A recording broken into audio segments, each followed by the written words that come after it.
हमारे प्रोडक्ट कौन कौन से हैं? तो सबसे पहला प्रोडक्ट हमारे पास है, कौन सा प्रोडक्ट? भूवीटा। अब भूवीटा के बारे में थोड़ा सा समझते हैं। सबसे पहला हमारा जो भूवीटा होता है ये मिट्टी के स्ट्रक्चर को सुधारता है। देखो मिट्टी का स्ट्रक्चर क्या होता है, चीजें होती हैं, पोर्स होते हैं। तो अगर आपके मिट्टी में पोर्स नहीं है, छिद्र नहीं है, तो आपकी मिट्टी से आपके पौधों को फायदा नहीं होता है। अच्छा, इतने लोग किसान बैठे हैं, आप मुझे बताइए कि आप जुताई क्यों करते हो? क्यों करते हो जुताई? हम जुताई क्यों करते हैं? मिट्टी का क्या होगा? क्या होना? आप अपनी भाषा में मत बोलिए, हिंदी में बोलिए, कोई बात नहीं। नीचे से ऊपर बोला बस। नीचे से ऊपर से क्या फायदा हो गया?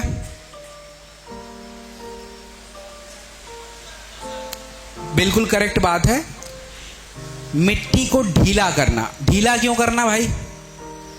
ढीला इसलिए करना होता है मिट्टी लूज हो जाए। लूज होने का मतलब होता है कि मिट्टी के अंदर छिद्र हो जाएंगे, और जब उस छिद्र में, मतलब उस मिट्टी में जब आप पौधे डालेंगे, पानी डालेंगे, खाद डालेंगे, यूरिया डालेंगे, तो मिट्टी उसको क्या करेगा? एब्जॉर्ब कर लेगा। अगर आपने ढीला नहीं किया है तो जितने भी न्यूट्रिएंट्स, जितने भी पानी आपने मिट्टी में डाला है वो जाएगा ही नहीं। तो भूवीटा का पहला काम यही होता है कि आपके मिट्टी की संरचना को सुधार देता है, मिट्टी के स्ट्रक्चर को सुधारता है, उसके लेयर्स को मेंटेन करने का काम करता है। दूसरा अगर बात करूं, अभी मैंने कुछ देर पहले आप लोग को बताया, याद होगा कि आज ज्यादा यूरिया, ज्यादा डीएपी यूज करने से हमारे मिट्टी में क्या बढ़ रहा है? तेजाब यानी एसिडिटी बढ़ती चली जा रही है, और उससे हमारे मिट्टी में भी एसिडिटी बढ़ रही है। और मिट्टी में एसिडिटी बढ़ेगी तो कई सारे पौधे वहां उग नहीं पाएंगे, क्योंकि हर पौधों के लिए आपके मिट्टी में अलग अलग पीएच होता है। तो आपका जो भूवीटा होता है, ये जब आप अपने मिट्टी में डालते हैं तो मिट्टी का जो पीएच लेवल होता है, अगर उसमें एसिड ज्यादा है तो उसको बराबर कर देगा, अगर उसमें बेस ज्यादा है तो उसको मेंटेन करने का काम करेगा। तो मिट्टी का पीएच मेंटेन करने का काम आपका भूवीटा करेगा। तीसरा, आपको मैंने अभी बताया कि हम लोग अपने मिट्टी में आज के टाइम पे सबसे ज्यादा क्या यूज करते हैं? Inorganic fertiliser. इनऑर्गेनिक फर्टिलाइजर का मतलब यूरिया होता है, फास्फोरस होता है, पोटेशियम होता है, ये इनऑर्गेनिक फर्टिलाइजर है। लेकिन हमारे मिट्टी को ज्यादा कार्बनिक चाहिए था, ऑर्गेनिक चाहिए था। ऑर्गेनिक का मतलब होता है कार्बन। पहले लोग अपने मिट्टी में, आपने देखा होगा गांव में अभी भी लोग करते हैं, राख डालते हैं, सुना है, देखा होगा। क्यों राख डालते हैं? वो कार्बन है। गोबर डाल दिया, ऑर्गेनिक कार्बन है। तो हमारे मिट्टी को कार्बन चाहिए, ऑर्गेनिक मटेरियल चाहिए। तो आपके भूवीटा के अंदर ऑर्गेनिक मैटर बहुत ज्यादा होता है, जिससे क्या होता है कि मिट्टी में कार्बन की मात्रा बढ़ती है। और कार्बन जो है हमारे मिट्टी को बहुत सारा हेल्प करता है खाना बनाने में, और जो भी ग्लूकोज की मात्रा, कार्बोहाइड्रेट की मात्रा, सब कुछ कार्बन से ही आएगी। और जब मिट्टी में कार्बन होगा तब मिलेगा। इसके बाद भूवीटा का चौथा काम, सबसे इंपॉर्टेंट काम है जो आपको समझना है। देखो मैंने आपके लिए जो है एक चार्ट बनाया है, इसको ध्यान से मैं समझा देता हूं, बहुत डिटेल में नहीं, थोड़ा सा बताऊंगा। हमारे मिट्टी में दो तरह के पोषक तत्व चाहिए होते हैं, जैसे हमारे शरीर को वैसे मिट्टी को। पहला पोषक तत्व हमारे जो खेतों को चाहिए उसका नाम है carbon, hydrogen, oxygen, nitrogen, phosphorus, calcium, potassium, magnesium. तो आप लोगों ने नाइट्रोजन, फास्फोरस, पोटेशियम तो सुना है क्योंकि दबा के डालते हो, लेकिन जो बाकी की चीजें हैं, कार्बन, वो थोड़ा कम डालते हैं। मैग्नीशियम के बारे में हमें ज्यादा पता नहीं है, लेकिन कभी काल सल्फर आप लोग डाल देते हो। तो ये चीजें तो जो इधर वाली साइड के मैक्रो न्यूट्रिएंट्स हैं वो आपको मिल रहे हैं ज्यादा मात्रा में, लेकिन हमारी मिट्टी को इसके अलावा आयरन चाहिए होता है। अगर आपकी मिट्टी में आयरन नहीं होगा तो फसलों में क्या होगा? फसलों में क्या होगा कि भाई आपका पौधा जो है ना कमजोर हो जाएगा, स्टंट हो जाएगा, मतलब कमजोर, दुबला। इसके अलावा क्या होगा कि आपके पत्ते पीले पड़ने शुरू हो जाएंगे। इसके अलावा क्या होगा कि आपका जो फल, जो फ्लावर है वो कमजोर हो जाएगा, अगर आयरन की कमी नहीं है। आयरन की कमी है तब तो हमें आयरन भी चाहिए। इसके अलावा हमारे मिट्टी में मैग्नीज चाहिए होता है, आपकी मिट्टी को बोरॉन चाहिए, कॉपर चाहिए, आपका जो है जिंक चाहिए, निकल चाहिए, कोबाल्ट चाहिए, ये सब हमें नहीं पता। तो इन शॉर्ट अगर आप समझें तो आपके मिट्टी को हर तरह के पोषक तत्व चाहिए, जो आपको मिलेगा कहां से? भूविटा से मिल जाएगा सारे, चाहे वो सोडियम हो, फास्फोरस हो, पोटेशियम हो, चाहे जो भी हो। इससे फायदा क्या होगा?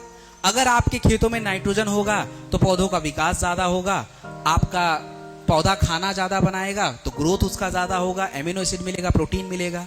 अगर आपका फास्फोरस होगा उससे क्या होगा कि फल अच्छा आएगा, फ्लावर अच्छा आएगा, तना मजबूत होगा। पोटेशियम होगा तो उससे क्या होगा कि मिट्टी के अंदर पानी में नमी ज्यादा रहेगी, आपका जो है पौधे में अगर कभी सूखा भी पड़ता है तो पौधा उसके अकॉर्डिंग अपने आप को रोक पाएगा। तो बहुत सारे फायदे ये आपके भूविटा से हो जाते हैं।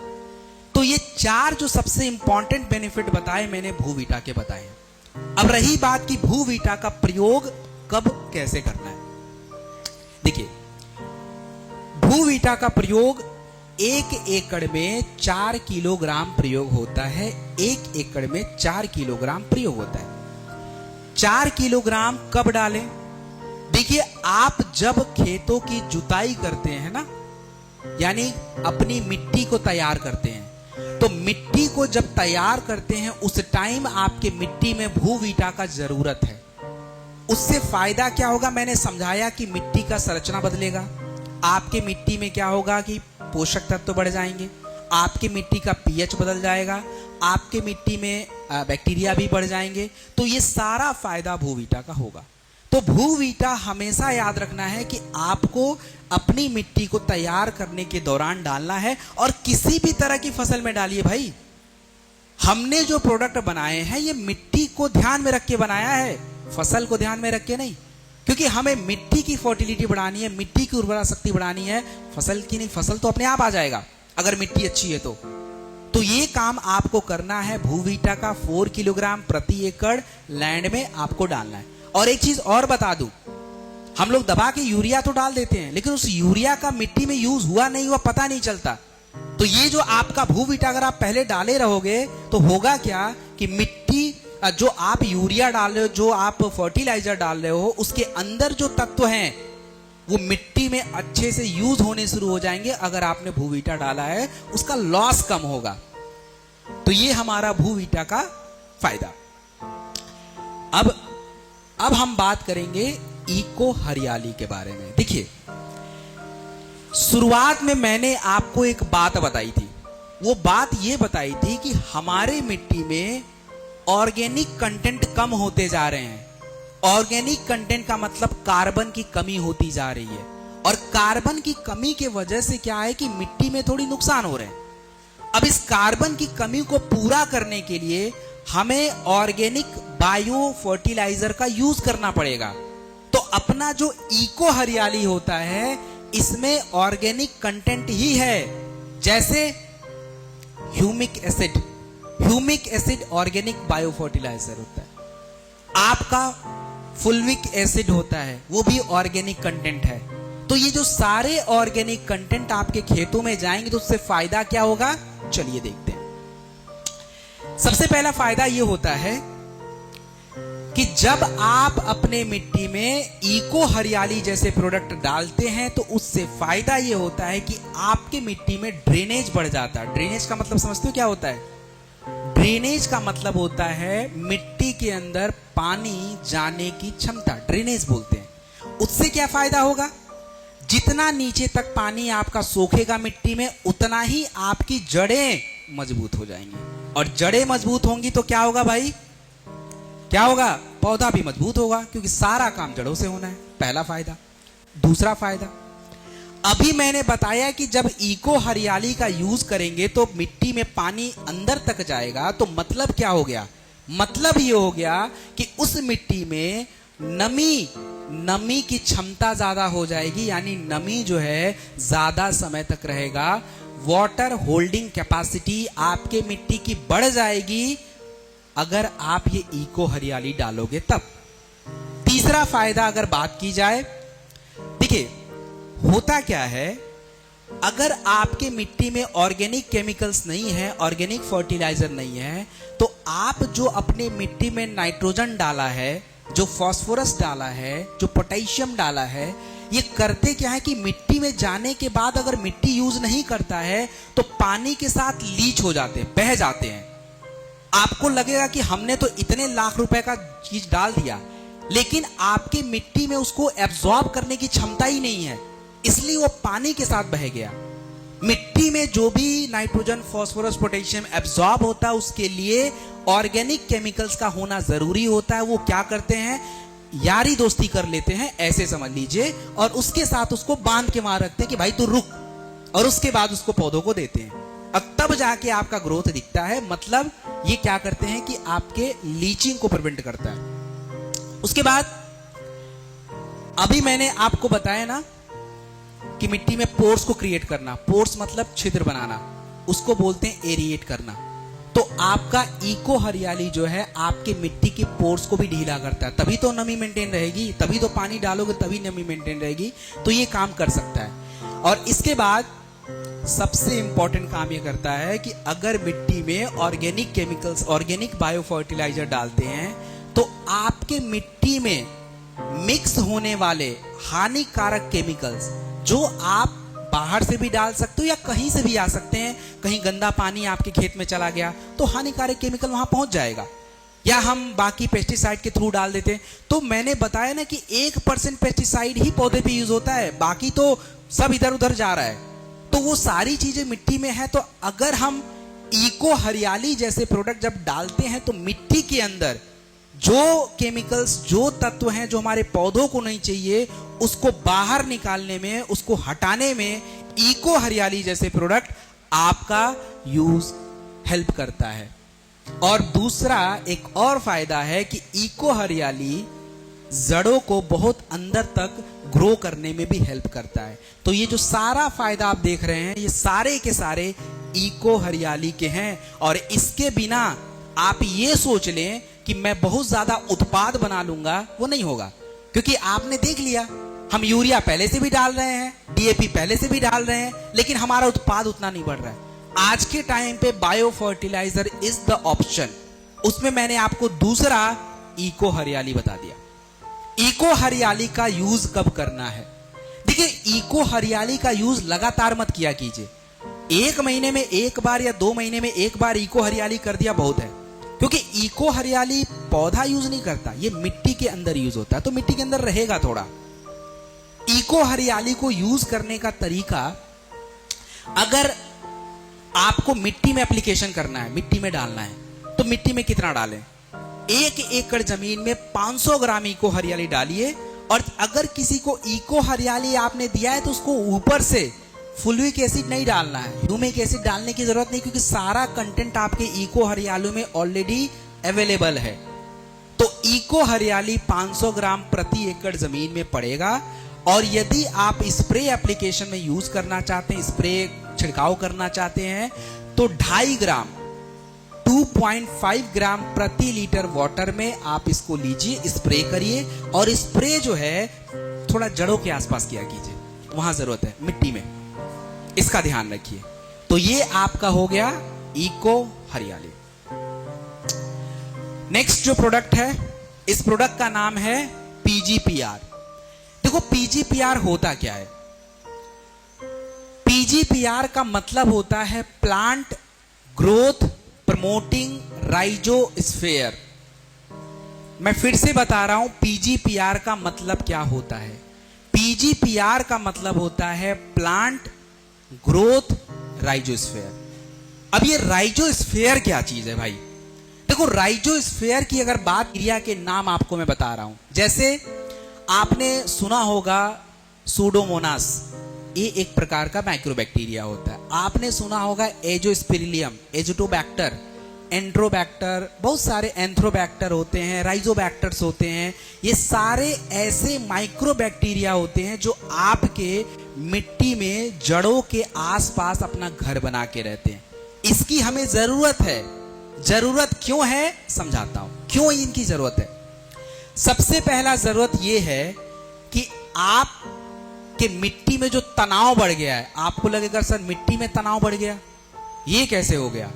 अरे भाई साहब, जो पेस्टिसाइड डाला है उसमें हानिकारक केमिकल है, आपने कीटनाशक डाला उसमें हानिकारक केमिकल है, आपके मिट्टी में गंदा पानी गया, हानिकारक केमिकल है, आपका जो जमीन है वो रोड के किनारे है, धुआं जाता है, पोल्यूशन जाता है, कूड़ा करकट सब तो गया खेत में, उससे क्या होता है, हानिकारक तत्व आपके मिट्टी में बैठ गए।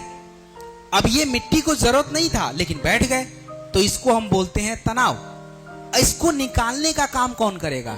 इसको निकालने का काम यही बैक्टीरिया करते हैं जो मैंने बताया, एजिटोबैक्टर्स है, सुडोमोनास है। ये क्या करते हैं, उसी को खाना बना लेते हैं और खाना बना के खा के गंदगी बाहर, और उसका जो मटेरियल है वो आपकी मिट्टी में, जिससे आपकी मिट्टी की उत्पाद क्षमता यानी फर्टिलिटी बढ़ जाती है।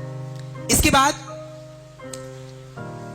आप लोग चना खाते हो ना, चना खाते हैं भैया, चने से क्या मिलता है, कहां? प्रोटीन। इस प्रोटीन को किसने डाला? ईश्वर ने क्या ड्रॉप से डाला है? ड्रॉप से डाला है? मिट्टी में बना होगा ना प्रोटीन। आप जो राजमा खाते हो, जो छोले खाते हो, जो दाल खाते हो, इसमें भैया प्रोटीन आया कहां से? प्रोटीन कहां से आया? यूरिया डाल के प्रोटीन आया है? यूरिया केवल डालने से प्रोटीन नहीं आया है, उस यूरिया से एमिनो एसिड बना है, तब जाके प्रोटीन आएगा। तो ये जो सारा बनाने का काम होता है ना, ये बैक्टीरिया ही करेंगे, और ये आएगा कहां से? राइजोस्फीयर से। तो मतलब ये सीधी बात हो गई कि आपके मिट्टी में, आपके जड़ों में प्रोटीन बनाने का काम, एमिनो एसिड बनाने का काम ये सारे बैक्टीरिया मिलके करते हैं, मतलब पीजीपीआर करेगा। इसके बाद हमारे पौधों के विकास में, बीजों के अंकुरण में, तने के विकास में, ये सारा काम पीजीपीआर कर सकता है। और सबसे इंपॉर्टेंट बात जो आपको मैं बता रहा हूं, देखिए सबसे इंपॉर्टेंट बात होता है नाइट्रोजन को फिक्स करना। अच्छा, हवा में सबसे ज्यादा कौन सी गैस मिलती है? अब इतना तो बता दो यार। ऑक्सीजन। ओ भैया, नाइट्रोजन मिलता है 21%। हवा में सबसे ज्यादा नाइट्रोजन मिलता है। तो आप जरा सोचो कि हवा में जब सबसे ज्यादा नाइट्रोजन है तो हमारे खेतों को क्यों नहीं मिल रहा है? खेतों के ऊपर तो पूरा हवा भरा पड़ा है, क्यों नहीं मिला नाइट्रोजन? क्योंकि खेतों में जो नाइट्रोजन जाएगा वो घुला हुआ होना चाहिए, पानी में घुला हुआ होना चाहिए, या किसी कंबाइंड फॉर्म में होना चाहिए। तो आपका क्या होता है कि जो ये बैक्टीरिया होते हैं, राइजोबैक्टर, एजिटोबैक्टर्स, आपके नाइट्रोजन को फिक्स करते हैं। फिक्स करने का मतलब आपने यूरिया डाला है, जो तत्व डाला है, न्यूट्रिशन डाला है, मिट्टी में जो नाइट्रोजन है उसको यूज करके पौधों को देने का काम करते हैं, जिससे फायदा होता है कि हमारे पौधे में जब नाइट्रोजन होगा तो विकास अपने आप हो जाएगा। लेकिन अगर आपके पौधों के अंदर, मिट्टी के अंदर अगर राइजोस्फीयर नहीं है, बैक्टीरिया नहीं है, जितना मर्जी यूरिया डाल लो, जितना मर्जी नाइट्रोजन डाल लो, जितना मर्जी चीजें डाल लो, कोई ग्रोथ नहीं होगा। तो यानी PGPR is the important part जो हमें चाहिए। और पीजीपीआर का कितना प्रयोग किया जाए?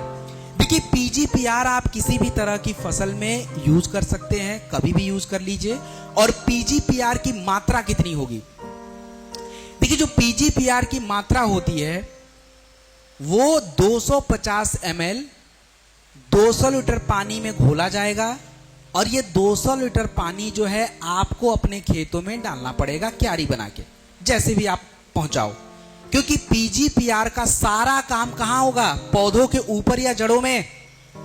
सारा काम जड़ों में है, तो मतलब मिट्टी में जाना जरूरी है। तो अगर आपको बीज लगाना है तो पीजीपीआर पहले डाल लीजिए, फिर बीज लगाइए, उसके बाद उसका अंकुरण देखिए, दबा के होगा। आपको कोई पौधा लगाना है, पीजीपीआर पहले डाल लीजिए, फिर लगा लीजिए। आपको यूरिया डालना है, उससे पहले पीजीपीआर डाल लीजिए। तो पीजीपीआर एक ऐसा प्रोडक्ट है जो किसी भी तरह की फसल में किसी भी टाइम पे यूज कर लीजिए, क्योंकि सबसे ज्यादा अगर आप महत्व देखेंगे तो पीजीपीआर का है। हमारे बैक्टीरिया क्यों मरते जा रहे हैं? हमें ऊपर से बैक्टीरिया बनाने वाली चीजें क्यों डालनी चाहिए? क्यों राइजोस्फीयर डेवलप करना है? क्योंकि भाई हम बहुत ज्यादा जब केमिकल यूज करते हैं तो उनका खाना बैक्टीरिया का खत्म, वो तो गए, तो उनका खाना हमें पहुंचाना पड़ेगा। और इन्हीं सारे प्रोडक्टों के माध्यम से ये सारी चीजें पहुंचेंगी और तब जाके ये सारी चीजें आपके खेतों में होंगी। And the next agro 90। देखो एग्रो 90 की अगर मैं बात करूं तो एग्रो 90 का एक काम समझिए, मात्र सबसे इंपॉर्टेंट काम है। देखिए क्या होता है, हम लोग जब पौधों को कोई चीज देते हैं, मतलब मान लीजिए आप अपने पौधों को अपने मिट्टी में यूरिया डालना चाहते हैं या डीएपी डालना चाहते हैं या पेस्टिसाइड डालना चाहते हैं या वीडीसाइड डालना चाहते हो या हर्बिसाइड डालना चाहते हो, इनमें से कोई भी चीज डालना चाहते हैं, तो मैंने शुरुआत में एक बात बोली थी आपको कि आप अपने मिट्टी में जितना भी पेस्टिसाइड डालते हैं, पौधा केवल कितना % यूज करता है? 1 से 2%, इससे ज्यादा यूज नहीं करेगा। 98% कहां गया? बाहर। लेकिन अगर वही पेस्टिसाइड, वही हर्बिसाइड अगर हम एग्रो 90 में मिला दें तो क्या होगा? ये जो एग्रो 90 में मिलाने के बाद क्या होता है कि ये, जैसे चिपको नाम सुना है ना आप लोगों ने, तो करता क्या है कि जब इसमें हम कोई प्रोडक्ट अपना मिलाते हैं तो होता क्या है कि वो एरिया बढ़ जाता है, और जितना ज्यादा एरिया बढ़ेगा पौधा उस चीज को उतना ज्यादा लेना शुरू करेगा, और जितना ज्यादा लेगा तो आप जिस काम के लिए इन चीजों को डालते हैं वो चीज आपको दिखेगा। अगर कीड़े मारने की दवा है तो फिर कीड़े कम लगेंगे, हटेंगे कीड़े, क्योंकि पौधे ने पूरी तरह से उसको ग्रहण किया है। अगर आपने यूरिया में मिला के कुछ दिया है तो मतलब वो पूरी तरह से एब्जॉर्ब होना शुरू हो जाएगा। तो एग्रो 90 का काम मिक्सिंग का होता है, ये ध्यान रख लीजिए। इससे पौधे को केवल थोड़ा सिलिकॉन मिलता है और कुछ नहीं। जो भी चीज आप इसमें मिलाना, जैसे आप भूवीटा मिलाना चाहते हो, मिला के डालिए। आपको इको हरियाली मिला के डालना है, इको हरियाली मिला के डालिए। आप पीजीपीआर मिक्स करके डालना चाहते हैं, पीजीपीआर मिक्स करके डालिए। तो ये जो प्रोडक्ट है तीनों के साथ यूज होता है। एग्रो 90 हमें कितना लेना चाहिए? 0.5 ml प्रति लीटर वाटर के हिसाब से आप स्प्रे एप्लीकेशन पे यूज करेंगे, स्प्रे एप्लीकेशन छिड़काव के लिए। लेकिन अगर आपको मिट्टी में एप्लीकेशन करना है तो फिर इसकी मात्रा को बढ़ाइए, 1.25 ml 1.25 ml प्रति लीटर के हिसाब से मिट्टी में इसका एप्लीकेशन किया जाता है। तो दिस वाज एग्रो 90। बैक वाली स्लाइड। अब यहां पे हमारा एग्रीकल्चर का जो पार्ट है दैट इज ओवर। समझ गए एग्रीकल्चर के बारे में?